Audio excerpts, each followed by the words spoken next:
is Korea.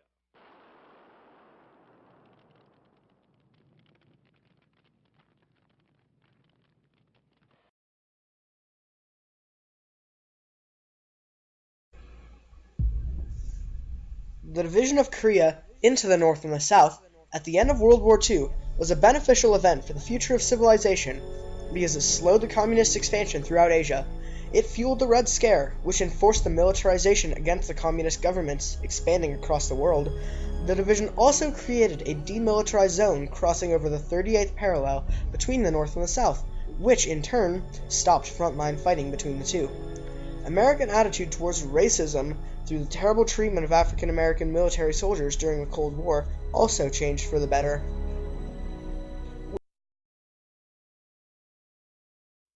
With the rise of communism in the East, American tensions with the USSR, the heart of communism, were largely intensified.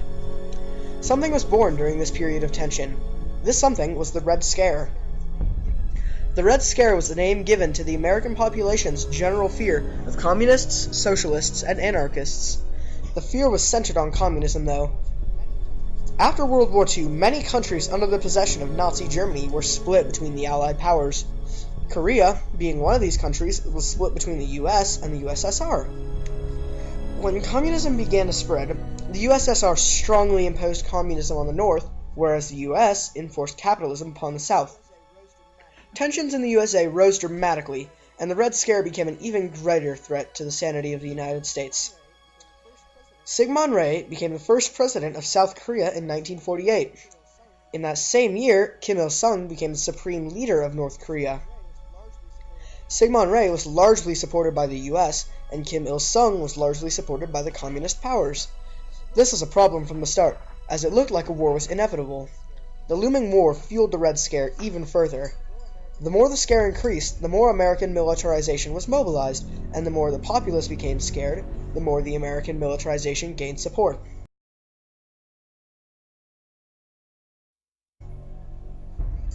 The Korean War was a sub-result of the war between capitalism and communism. Capitalism, based on the belief of a free market, free people, and a rule of law, compared to communism, based on equality of all people and a government-controlled market.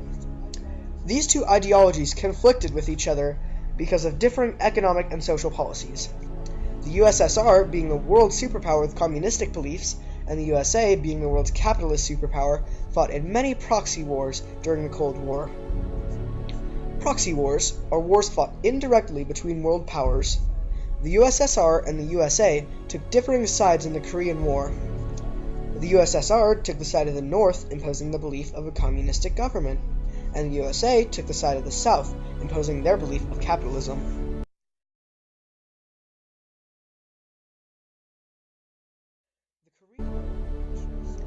The Korean War officially started in 1950. The war lasted 3 years, ending in 1953.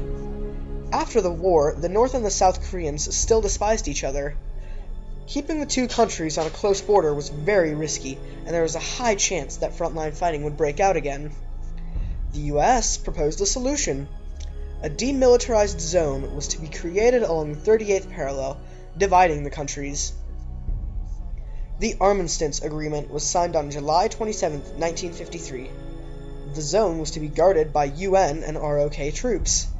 This was to stop the frontline fighting between the two countries, thus eliminating the chances of war breaking out again. When the zone was made active in 1953, it became the world's most heavily guarded border. It is 2,000 meters across, stopping all access across the border, and 2 kilometers wide, keeping a good space between the two sides, and keeping a large distance for a ceasefire to be easy to contain. The USA took up a portion of the duty to contain the communist attacks of North Korea, but the ROK Army, the South Korean, made up 80% of the troops in the zone when it was established.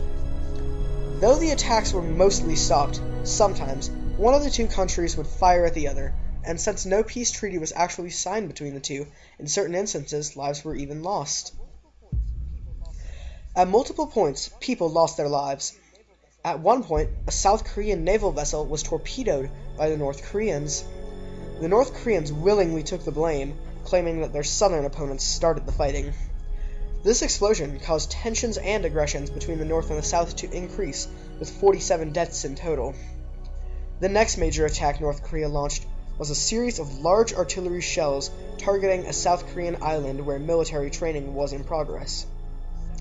2 soldiers were killed, 17 were injured, and 3 civilians were majorly hurt. This was an outrage in the South.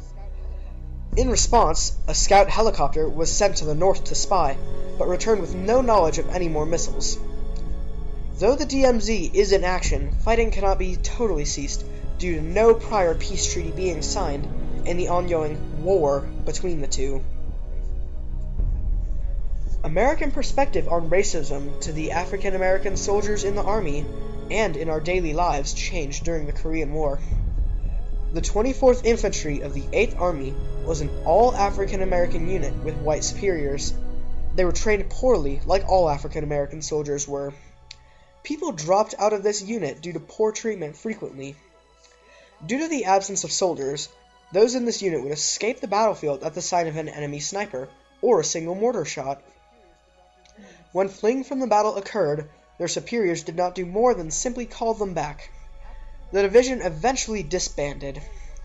African American soldiers were mistreated by all white soldiers in the military. This was a concoction for a terrible army, and a new attitude towards African Americans. After the war, when people figured out about the mistreatment of the soldiers, they were astonished that something like this could lose a battle. The American public, so concerned with the fact that racism could have an effect of that magnitude, were horrified, and racism was frowned upon even more than in previous years.